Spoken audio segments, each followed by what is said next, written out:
Hello everyone, this is doctor Jeevesh Yadav. तो Haryana PSC का जो एग्ज़ाम है, ठीक है, वो यहाँ पे आपका हो गया है। तो उसका जो क्वेश्चन पेपर है वो यहाँ पे अपन डिस्कस करेंगे। सभी बच्चों को ये सवाल था कि प्रोविज़नल जो आंसर है वो क्या क्या एक्सपेक्टेड हो सकता है, ठीक है। तो वो अपन यहाँ पे चेक करेंगे, ठीक है। तो यहाँ पे जो मैं सेट ले रहा हूँ वो है सी सेट, ठीक है। तो अपने अपने आंसर मैच करना। जो जो आंसर प्रोबेबल आंसर है वो यहाँ पे मैं आपको बताऊँगा। स्टार्ट करते हैं। तो आज का जो वीडियो है वो, तो सबसे पहला जो क्वेश्चन है वो है आपका जल प्रदूषण से हो सकता है। तो जल प्रदूषण से आपका हाइडेटिक जो डिसीज़ है वो भी आपका होता है। इसके अलावा कोलेरा भी होता है। तो आंसर आपका क्या आ जाएगा? तो आंसर यहाँ पे आपका ए और बी दोनों जाएगा। ए आंसर जाएगा यहाँ पे, ठीक है, सॉरी सी आंसर जाएगा मतलब। नेक्स्ट क्वेश्चन की ओर अपन आगे बढ़ते हैं। तो यहाँ पे आपका बोला गया खर स्नेह बलापहम किस दिशा की वायु का गुण है। तो जब आप सुश्रुत का सूत्र स्थान का 21 चैप्टर पढ़ते हो, उसका 27 नंबर के श्लोक में यहाँ पे मेंशन किया गया है कि खर स्नेह बलापहम जो है वो आपका पश्चिम जो दिशा है उसकी वायु का गुण है, ठीक है। आंसर क्या आ जाएगा? तो बी आंसर जाएगा यहाँ पे। नाउ नेक्स्ट क्वेश्चन की ओर अपन आगे बढ़ते हैं। तो नेक्स्ट क्वेश्चन है यहाँ पे, सुश्रुत संहिता के अनुसार जनपदोध्वंस का कारण नहीं है। तो क्या पूछा गया है? कारण नहीं है। तो कारण है के अंतर्गत क्या है? अधर्म भी आता है, कृत्य भी आता है, विशाप भी आता है। होम जो है वो कारण नहीं है। तो आंसर क्या जाएगा यहाँ पे आपका? तो होम आंसर जाएगा, कारण नहीं है पूछा गया ना। नाउ नेक्स्ट क्वेश्चन की ओर अपन आगे बढ़ते हैं। तो यहाँ पे बोला गया the penal code of unnatural sex is. तो अननेचुरल जो सेक्स है वो कौन से किसके अंतर्गत आता है आपका? जो कोड 377 के अंतर्गत आता है, ठीक है। तो आंसर क्या जाएगा यहाँ पे आपका? डी आंसर जाएगा। मैच करते चलना अपने अपने आंसर। नाउ नेक्स्ट अपन आगे बढ़ते हैं। तो फिफ्थ नंबर का जो क्वेश्चन है वो यहाँ पे है आपका, सुश्रुत संहिता के अनुसार विष के किस वेग में हिक्का जो है वो लक्षण मिलते हैं। तो विष के कौन से वेग में हिक्का जो है वो लक्षण दिखाई देता है? तो चतुर्थ जो वेग है उसमें जो है हिक्का जो है वो लक्षण मिलते हैं, ठीक है। तो कौन से वेग में आपका? चतुर्थ वेग में, सी आंसर जाएगा। नाउ नेक्स्ट अपन आगे बढ़ते हैं फिर। तो नेक्स्ट जो क्वेश्चन है वो यहाँ पे आपका है, चरक अनुसार विष के अष्टम वेग की चिकित्सा में प्रयुक्त होता है। तो अष्टम वेग की चिकित्सा में क्या प्रयोग करते हैं? पलाश का जो बीज है वो प्रयोग किया जाता है। तो आंसर क्या जाएगा? ए आंसर जाएगा। तो किसका प्रयोग करते हैं? पलाश बीज का प्रयोग करते हैं। विष के जो आपका चरक के अनुसार विष के अष्टम वेग जो है उसकी चिकित्सा में किसका प्रयोग किया जाता है? पलाश बीज का। और नेक्स्ट क्वेश्चन की ओर अपन आगे बढ़ते हैं। तो यहाँ पे आपका बोला गया है कि मॉर्फिन का एंटीडोट है। तो मॉर्फिन का जो एंटीडोट है वो कौन सा आपका? नेलेक्सोन है, ठीक है। तो आंसर क्या आ जाएगा आपका? सी आंसर जाएगा। ओके। नाउ एट्थ नंबर के क्वेश्चन की ओर अपन आते हैं। तो एट्थ नंबर का क्वेश्चन यहाँ पे बोला गया है तो यूनिवर्सल एंटीडोट में होते हैं। तो यूनिवर्सल जो एंटीडोट है किसको बोलते हैं? तो यूनिवर्सल जो एंटीडोट होता है उसमें चारकोल होता है। आंसर क्या होगा आपका? बी आंसर जाएगा। नेक्स्ट क्वेश्चन की ओर अपन आगे बढ़ते हैं। तो यहाँ पे आपका पूछा गया है which cervical vertebra are typically fractured in hanging, ठीक है। तो फांसी के केस में कौन सा सर्वाइकल जो वर्टिब्रा है उसका फ्रैक्चर आपको देखने को मिलते हैं? तो हैंगिंग के केस में आपका सेकंड एंड जो थर्ड नंबर का जो वर्टिब्रा है उसका फ्रैक्चर देखने को मिलेगा। आंसर क्या जाएगा यहाँ पे आपका? बी आंसर जाएगा। नाउ नेक्स्ट अपन आगे बढ़ते हैं फिर 10th नंबर का क्वेश्चन। तो यहाँ पे आपका बोला गया है पूर्व में अज्ञात वस्तु के ज्ञान के लिए क्या किया जाता है। तो पूर्व में अज्ञात वस्तु के ज्ञान के लिए क्या करते हैं अपन लोग? तो पूर्व में अज्ञात जो वस्तु है उसके ज्ञान के लिए जो किया जाता है वो है आपका अन्वेषण, ठीक है। आंसर क्या जाएगा आपका? ए आंसर जाएगा। नाउ नेक्स्ट अपन आगे बढ़ते हैं फिर 11 नंबर के क्वेश्चन की ओर। तो 11 नंबर का क्वेश्चन यहाँ पे बोला गया है शोध की योजना में उचित क्रम है, यानी कि आपका प्लानिंग या रिसर्च में प्रॉपर जो सीक्वेंस है उसमें स्टेप को आपको बताना है। पहला आपका रिव्यू ऑफ लिटरेचर, फिर प्लानिंग फॉर मेथडोलॉजी, इसके अलावा डिफाइन रिसर्च प्रॉब्लम, पहला आपको ऑप्शन में है। यहाँ पे अपन प्रॉपर अगर देखते हैं तो कौन सा आंसर सही होगा? तो यहाँ पे आप देखो तीसरा नंबर का देखो, सबसे पहले अपन क्या करते हैं? डिफाइन रिसर्च प्रॉब्लम को डिफाइन करते हैं। फिर क्या है? रिव्यू ऑफ लिटरेचर, फिर प्लानिंग ऑफ जो आपका मेथडोलॉजी। तो आंसर क्या जाएगा यहाँ पे? सी आंसर जाएगा, ठीक है। 11 का क्या है? सी। फिर नेक्स्ट अपन आगे बढ़ते हैं 12th नंबर के क्वेश्चन की ओर। तो 12th नंबर का जो क्वेश्चन है वो यहाँ पे आपका बोला गया है which of the following comes under the observational study. तो कौन सा आता है आपका ऑब्जर्वेशनल स्टडी के अंतर्गत? तो आपका जो कोहार्ट स्टडी है वो आपका ऑब्जर्वेशनल स्टडी के अंतर्गत आता है। तो आंसर क्या जाएगा 12th का? ये आंसर जाएगा। नाउ नेक्स्ट अपन आगे बढ़ते हैं फिर 13 नंबर के क्वेश्चन की ओर। तो यहाँ पे आपका बोला गया है, तो एम्बी डायरेक्शनल जो स्टडी डिज़ाइन है, ठीक है, वो कौन सा है? तो एम्बी डायरेक्शनल जो स्टडी डिज़ाइन है उसके अंतर्गत कौन सा आता है आपका? तो अपन जो ये बोल सकते हैं, जो आपका रिट्रोस्पेक्टिव और आपका प्रोस्पेक्टिव जो स्टडी है वो दोनों आता है, ठीक है। तो दोनों इसके अंतर्गत आते हैं। तो आंसर क्या जाएगा यहाँ पे आपका 13 का सी आंसर जाएगा। ओके, नाउ नेक्स्ट अपन आगे बढ़ते हैं 14 नंबर के क्वेश्चन की ओर। तो 14 नंबर का क्वेश्चन यहाँ पे आपका दिया गया है कि व्याधि के इंसिडेंस के लिए उपयुक्त स्टडी डिज़ाइन है। तो व्याधि के इंसिडेंस के लिए उपयुक्त स्टडी डिज़ाइन कौन सा है? तो वो जो है आपका क्रॉस सेक्शनल जो स्टडी है वो आपका आ जाता है, ठीक है। तो आंसर क्या जाएगा यहाँ पे आपका? बी आंसर जाएगा। नेक्स्ट अपन आगे बढ़ते हैं। तो नेक्स्ट जो क्वेश्चन है वो यहाँ पे आपका है द प्रॉपर्टी ऑफ, सॉरी एक मिनट,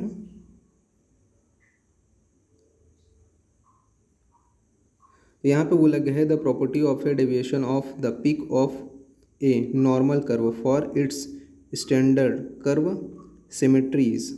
यानी कि यहाँ पे बोला गया है कि नॉर्मल कर्व के शीर्ष के अपने स्टैंडर्ड कर्व सिमेट्री से स्थानच्युत होने का कारण है, ठीक है। तो अपने स्थान से हटने का जो कारण है वो क्या है? तो यहाँ पे जो है जो कारण है वो कौन सा है? तो आपका स्क्यूनेंस, ठीक है। तो आंसर क्या जाएगा यहाँ पे आपका? बी आंसर जाएगा, ठीक है। नाउ नेक्स्ट अपन आगे बढ़ते हैं फिर 15 के बाद में 16 नंबर के क्वेश्चन की ओर। तो यहाँ पे आपका बोला गया है रेंज है, ठीक है। तो रेंज कौन सा होता है? तो लो टू हाई, ठीक है, या फिर आपका हाईएस्ट टू लोएस्ट, ठीक है। तो यहाँ पे आपका अगर देखें जो रेंज होता है वो आपका क्या है? हाईएस्ट से लोएस्ट होता है, ठीक है। तो आंसर क्या जाएगा यहाँ पे आपका? 16 का बी आंसर जाएगा।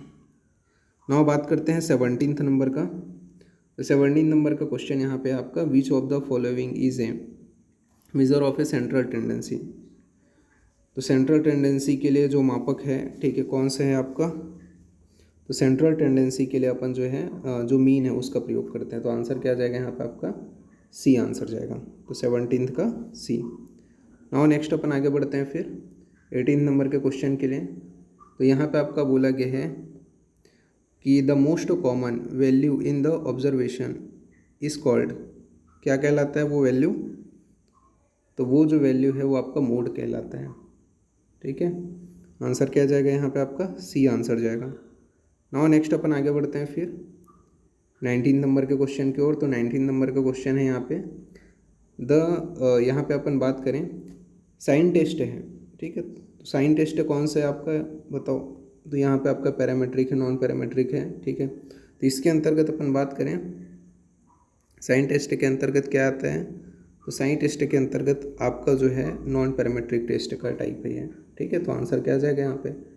बी आंसर जाएगा, ठीक है। मैच करते चलना अपने अपने आंसर। नाउ नेक्स्ट अपन आगे बढ़ते हैं फिर।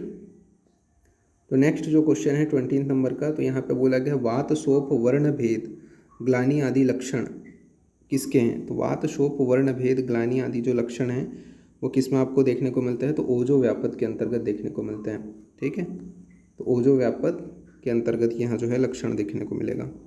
फिर नेक्स्ट है आपका 21 नंबर का जो क्वेश्चन है वो यहाँ पे आपका बोला गया है सत्य निम्न में से एक प्रकार है, ठीक है। तो सत्य निम्न में से एक का प्रकार है, किसका प्रकार है आपका? तो ये जो है आपका शब्द का प्रकार है, ठीक है। आंसर क्या जाएगा? 21 का ये आंसर जाएगा। फिर नेक्स्ट अपन आगे बढ़ते हैं 22 नंबर के क्वेश्चन की ओर। तो 22 नंबर का जो क्वेश्चन है वहाँ पे आपका बोला गया है भृंगराज, नंदीमुख, इसके अलावा आपका अजलीकर्ण किस यंत्र के प्रकार के अंतर्गत आते हैं, ठीक है। तो भृंगराज हो गया, नंदीमुख, ठीक है, अजलीकर्ण, ये किस यंत्र के प्रकार के अंतर्गत आपको देखने को मिलता है? तो ये स्वास्तिक यंत्र के प्रकार के अंतर्गत देखने को मिलता है। 22 का आंसर क्या जाएगा? बी आंसर जाएगा। फिर नेक्स्ट अपन बात करते हैं 23 नंबर के क्वेश्चन की ओर। तो 23 नंबर का क्वेश्चन है बालक, वृद्ध तथा कोमलांग स्त्री स्त्रियों, राजा और उनके पुत्र के विस्त्रावण कर्म के लिए शस्त्र प्रयोग में लाया जाता है। तो कौन सा? तो यहाँ पे आपका जो है देखें तो त्रिकूर्चक जो शस्त्र है उसका प्रयोग किया जाता है। ठीक है, तो 23 का आपका आंसर क्या जाएगा? डी आंसर जाएगा। नाउ नेक्स्ट अपन आगे बढ़ते हैं 24 नंबर के क्वेश्चन के लिए। तो यहाँ पे आपका पृथक यानी कि अलगाव लक्षण है, तो किसके हैं? तो ये जो है आपका विशेष का है। आंसर क्या जाएगा? डी आंसर जाएगा 24 का। नाउ 25 नंबर के क्वेश्चन की ओर अपन आते हैं। तो 25 नंबर का जो क्वेश्चन है वो ये है, निम्न में से कौन सा परादी गुण नहीं है? तो परादी गुण में कौन सा नहीं आता है? बहुत इजी क्वेश्चन है ये। तो परादी गुण में क्या है आपका? परिणाम जो है वो आपका नहीं आता। ठीक है, एक आपका होता है परिमाण, ठीक है, एक होता है आपका परिणाम। ठीक है, युक्ति, संख्या, संयोग, परिमाण, ठीक है, ना कि परिणाम। तो आंसर क्या जाएगा यहाँ पे आपका? सी आंसर जाएगा। ओके, और नेक्स्ट अपन आगे बढ़ते हैं फिर 25 के बाद में 26 नंबर के क्वेश्चन की ओर। निम्नलिखित को चरक संहिता अनुसार सिद्धांत नहीं माना जाता। तो कौन सा जो है चरक संहिता के अनुसार सिद्धांत नहीं है? ठीक है, तो उपमान जो है वो सिद्धांत नहीं है चरक के अनुसार। ठीक है, तो सर्वतंत्र, प्रतिकरण, अधिकरण ये सिद्धांत के अंतर्गत आता है, लेकिन उपमान जो है वो आपका नहीं आता। ठीक है, तो चरक के अनुसार डी आंसर जाएगा यहाँ पे। और नेक्स्ट अपन आगे बढ़ते हैं 27 नंबर के क्वेश्चन की ओर। तो यहाँ पे आपका बोला गया है त्रिसूत्र आयुर्वेद का प्रतिपादन किया है, तो इंद्र ने प्रतिपादन किया है। आंसर क्या जाएगा आपका? ए आंसर जाएगा। फिर नेक्स्ट क्वेश्चन की ओर अपन आते हैं। तो 27 के बाद में 28 नंबर का क्वेश्चन है, चरक संहिता अनुसार अभ्या तथा आम्लकी निम्न महाकषाय में आते हैं। तो बताओ, अभ्या तथा आम्लकी कौन से महाकषाय के अंतर्गत आते हैं? तो ये जो है आपका विरेचनोपग में तो आते ही हैं, ज्वरग्न में भी आते हैं, काशग्न में भी आते हैं। ठीक है, तो आंसर क्या आ जाएगा यहाँ पे आपका? 28 का ए आंसर जाएगा।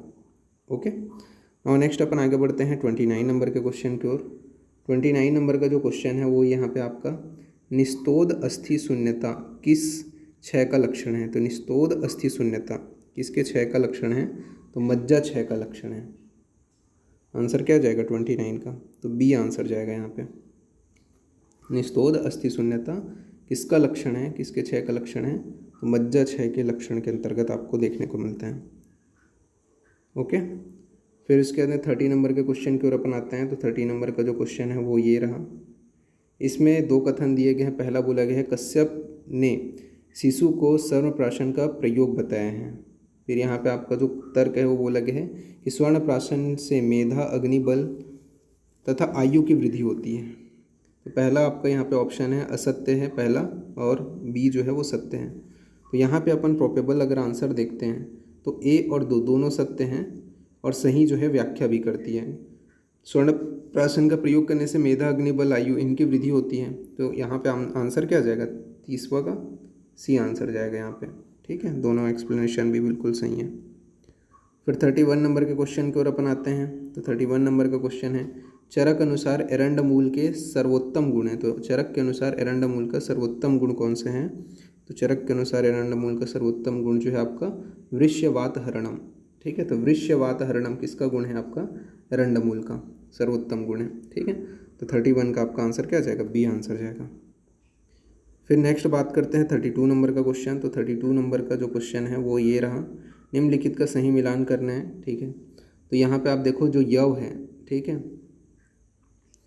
तो जो यव है उसके विषय में अपन बात करें तो वो जो है पुरीस जना नाम के अंतर्गत आता है। ठीक है, इसके अलावा विदारी गंध, तो विदारी जो गंध है वो आपका जो है वृष्य सर्वदोषरणाम है। क्षीर जो है, तो क्षीर को अपन क्या बोलते हैं? तो क्षीर जो है वो जीवनीय है, और निकुंज जो है वो फलानाम। निकुंज का क्या है? फल होता है। तो आंसर क्या जाएगा? 32 का ए आंसर जाएगा यहाँ पे। ठीक है, मैच द फॉलोइंग, सही मिलान को अपने को देखना था, तो सही मिलान यही है ए वाला। ठीक है, 32 का। नाउ नेक्स्ट अपन आगे बढ़ते हैं 33 नंबर के। तो 33 नंबर का जो क्वेश्चन है वो ये रहा, कारस्कर पर्याय है। तो किसका पर्याय है ये? तो ये जो है विषतेंदुक का पर्याय है। करस्कर किसका पर्याय है? विषतेंदुक का पर्याय। तो 33 का क्या है? ए आंसर जाएगा। नाउ नेक्स्ट अपन आगे बढ़ते हैं 33 के बाद है 34 नंबर के क्वेश्चन की ओर। 34 नंबर के क्वेश्चन में अगेन जो है अजसन है, रीज़न दिया गया है। अजसन बोला गया है कि आयुर्वेद शास्त्र के अनुसार गर्भिणी का 8वें मास में प्रसव कराना उचित नहीं होता। यहाँ पे रीज़न बताया गया है क्योंकि 8वें मास में ओज अस्थिर रहते हैं। तो यहाँ पे अपन बात करें 34 का, बिल्कुल दोनों कथन सही हैं। 8वें मास में ओज अस्थिर रहते हैं, इस वजह से प्रसव नहीं कराते। तो आंसर क्या जाएगा यहाँ पे? सी आंसर जाएगा कि दोनों कथन सत्य हैं और सही व्याख्या भी करते हैं ए बी का। ठीक है, नेक्स्ट अपन आगे बढ़ते हैं 35 नंबर के क्वेश्चन की ओर। तो यहाँ पे आपका बोला गया है वायु यंत्र तंत्र धरा। ठीक है, अजर्शन रीजन बोला गया है नाभिस्थ प्राण पवना। तो ये जो है अगर आप देखो तो दोनों कथन तो सही हैं, ठीक है, परंतु जो है आपका ए जो है या फिर बी जो है वो ए की सही व्याख्या नहीं करता। ठीक है, दोनों अलग अलग हैं। ठीक है, मतलब सही कथन है बट अलग अलग है। तो यहाँ पे आपका आंसर क्या जाएगा? बी आंसर जाएगा यहाँ पे 35 का। फिर 36 नंबर के क्वेश्चन की ओर आते हैं। तो 36 नंबर का जो क्वेश्चन है वो ये रहा। क्या बोला गया है? तो अगेन अजर्शन दिया गया है कि पिपली का अधिक समय तक उपयोग नहीं किया जाना चाहिए। फिर रीज़न बताया गया क्योंकि पिपली में क्या होते हैं? आपताभद्र, इसके अलावा उपक्लेदन तथा दोष संचय अनुबंध गुण पाया जाता है। तो यहाँ पे अपन देखें तो बिल्कुल सही है। ठीक है, आपातभद्र, इसके अलावा उपक्लेदक होता है तथा दोष संचय अनुबंध गुण पाया जाता है पिपली में, इस वजह से लंबे समय तक इसका सेवन नहीं करते हैं। 36 का आंसर क्या जाएगा? दोनों कथन सत्य हैं और बी ए की सही व्याख्या करता है। नेक्स्ट क्वेश्चन की ओर अपन आगे बढ़ते हैं। 37 नंबर का क्वेश्चन। 37 नंबर का क्वेश्चन यहाँ पे बोला गया है चरक अनुसार तृतीय मास में गर्भिणी परिचर्या में प्रयुक्त आहार द्रव्य है। तो तृतीय मास में अपन किसका प्रयोग करते हैं? अपन लोग क्षीर, सर्पी तथा मधु का प्रयोग करते हैं। ठीक है, तो कौन सा आपका आंसर जाएगा? 37 का सी। नेक्स्ट क्वेश्चन की ओर अपन आगे बढ़ते हैं। तो नेक्स्ट क्वेश्चन यहाँ पे आपका मैच द फॉलोइंग है, निम्न का सही मिलान करना है। ठीक है, तो यहाँ पे आपको सही मिलान करना है। अब यहाँ पे आप ऑटोमेटिकली आप देख लो। ठीक है, कि जैसे कि अपन बात करें कि अपथ्य जो मार्ग हैं, अपथ्य मार्ग की जो पेशियाँ हैं, ठीक है, वो कितने हैं? 4 हैं। ठीक है, इसके अलावा गर्भ छिद्र की कितनी है? तो 3 है। तालु की कितनी है? तो 2 है। और नाभि की कितनी है? तो 1 है। तो देख लो आंसर क्या जाएगा यहाँ पे आपका? ए आंसर जाएगा। ठीक है, तो दोनों सही मिला हुआ है। ठीक है, और नेक्स्ट अपन आगे बढ़ते हैं फिर 38 के बाद में 39 नंबर के क्वेश्चन की ओर। तो भाव प्रकाश के अनुसार बालकों की कृष्णता यानी कि कुपोषण दूर करने के लिए सबसे उत्तम औषधि कौन सी है? तो भाव प्रकाश के अनुसार कुपोषण को दूर करने के लिए जो है अश्वगंधा का प्रयोग किया गया है। ठीक है, तो आंसर क्या आ जाएगा यहाँ पे आपका? डी आंसर जाएगा। फिर 40वें नंबर के क्वेश्चन की ओर अपन आते हैं।